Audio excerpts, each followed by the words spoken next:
The American bison, a symbol of the Wild West. These animals are massive. Bulls, the males, can weigh up to a ton. That's like a small car. Standing nearly 6 feet tall at the shoulder, they are imposing figures. Their thick shaggy coats and powerful horns add to their impressive presence. But it's not just their size. Bison are strong, incredibly strong. Their massive heads and thick necks are built for combat. Their horns are sharp and curved, perfect for hooking and tossing rivals. These are not animals to be trifled with. Imagine the ground shaking as they walk, the dust billowing around their hooves, the sound of their deep bellows echoing across the plains. This is the power of the bison, a force of nature to be reckoned with. As summer heats up, so do bison passions. This is the mating season, known as the rut.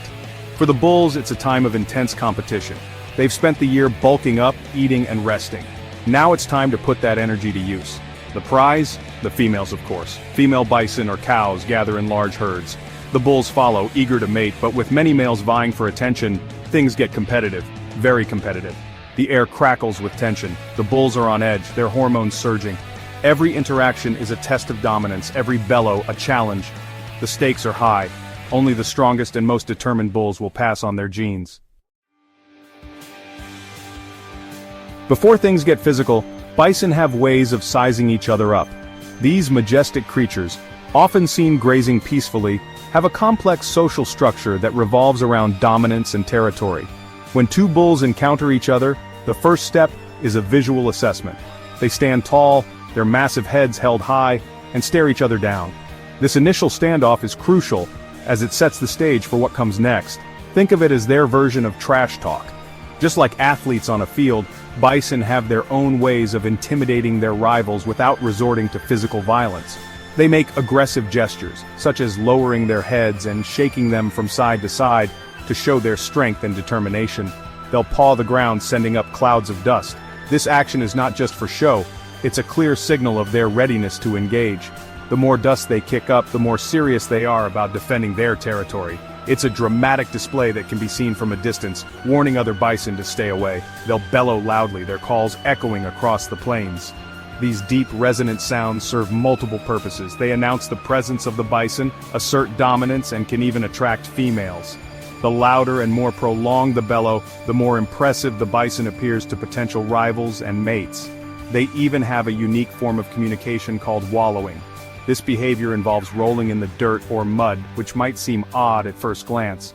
However, it's a critical part of their social interactions and has several important functions. This involves rolling in the dirt, covering themselves in a layer of mud and dust. This not only helps them cool down and get rid of parasites, but also plays a significant role in their communication.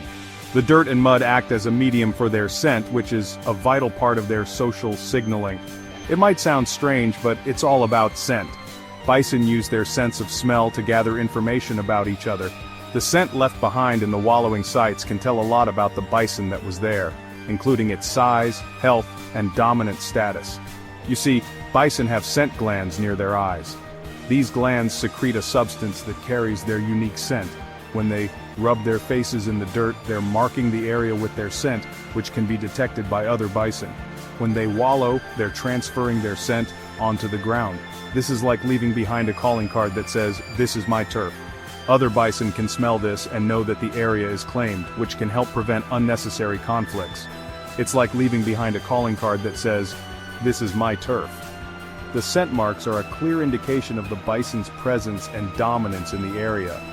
This helps maintain order within the herd and reduces the likelihood of physical confrontations. The smellier the bison, the more dominant he's trying to appear. A thick coat of mud and dust is a visual and olfactory signal of a bison's strength and status. The more intense the scent, the more likely other bison are to respect his territory and avoid a fight. All this posturing is a way for the bulls to avoid a real fight. By displaying their strength and dominance through these non-violent means, they can often resolve conflicts without resorting to physical aggression. This is beneficial for both parties as it reduces the risk of injury and conserves energy. After all, fighting takes energy, and it's risky. Injuries sustained in fights can be severe and even life-threatening. By using these displays of dominance, bison can establish their hierarchy and maintain peace within the herd. But if these displays of dominance don't settle things, well, That's when the real fun begins. When all else fails, bison will engage in physical combat. These battles can be intense and brutal, showcasing the raw power and determination of these magnificent animals. Section 4. Clash of the Titans, Horns, Heads, and Dust. When push comes to shove, bison fights are a sight to behold. These magnificent creatures, weighing up to 2 tons each, engage in battles that are both awe-inspiring and terrifying. The sheer power and determination displayed during these clashes are a testament to the raw, untamed spirit of the wild. Imagine 2 2-ton battering rams colliding at full speed. The ground trembles beneath their hooves, and the air is filled with the sound of their grunts and the impact of their massive bodies. It's a force of nature that leaves an indelible mark on the landscape. Dust explodes into the air, creating a cloud that envelops the combatants. This dust cloud is not just a byproduct of their struggle. It adds to the drama and intensity of the scene, making it even more spectacular. The sound of horns clashing echoes across the plains. It's a sound that can be heard from miles away, a signal to other bison and animals that a battle for dominance is underway. The bulls charge at each other, their heads lowered, eyes locked on their opponent.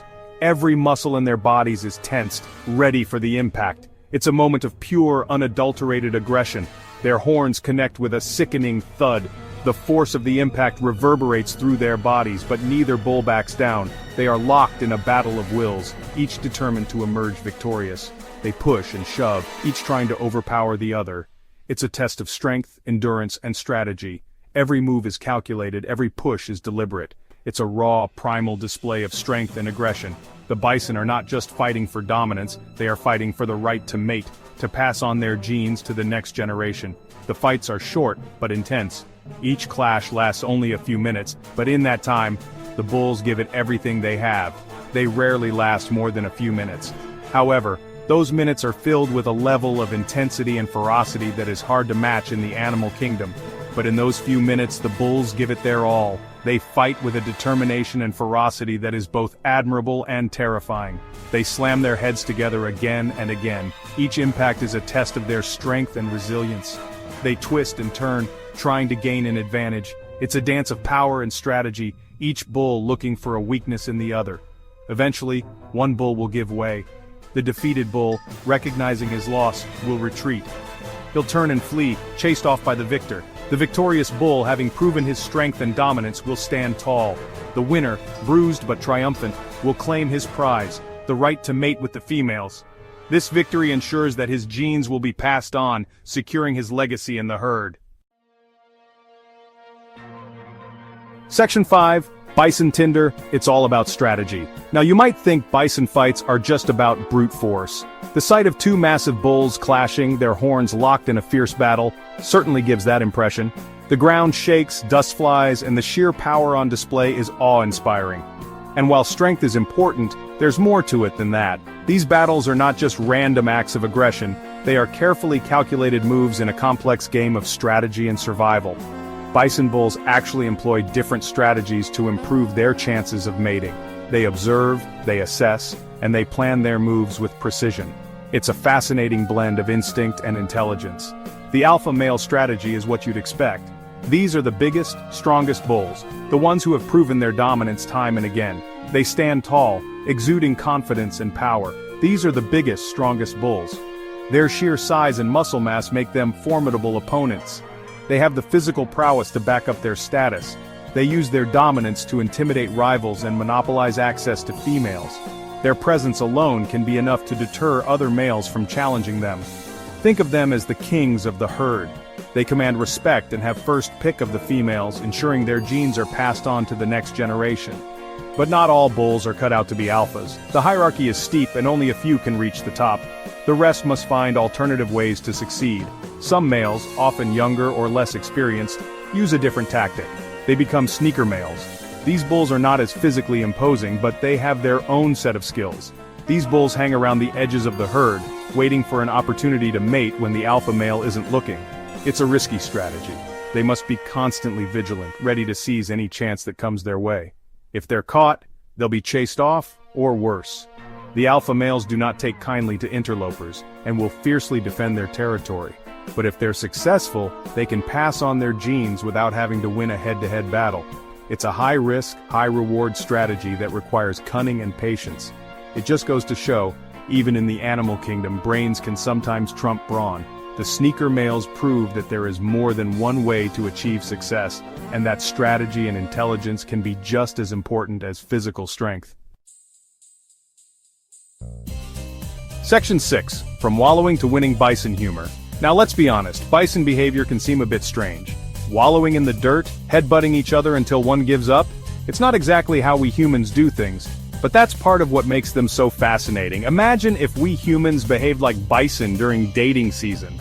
Picture a guy trying to impress a girl by rolling around in the mud at a party, or two guys settling their differences with a headbutting contest. It'd be chaotic. But in all seriousness, there's something endearing about the bison's straightforward approach to life. They don't overthink things, they don't play games, they see what they want and go for it. Maybe we could learn a thing or two from them. Section 7. Respect the rumble ethical bison viewing. Witnessing bison in their natural habitat is a privilege, but it's important to remember that these are wild animals. They're unpredictable and potentially dangerous, especially during the rut. Never approach a bison, especially not a bull. They may look docile, but they can charge with surprising speed and aggression. Admire them from a distance, using binoculars or a telephoto lens if you need to. And remember, these animals are under a lot of stress during the rut. Give them space to do their thing. Don't try to feed them or interact with them in any way. Let them be wild. By following these simple guidelines, we can ensure that our interactions with these magnificent creatures are safe and respectful. After all, they were here long before us, and with a little luck, they'll be here long after we're gone.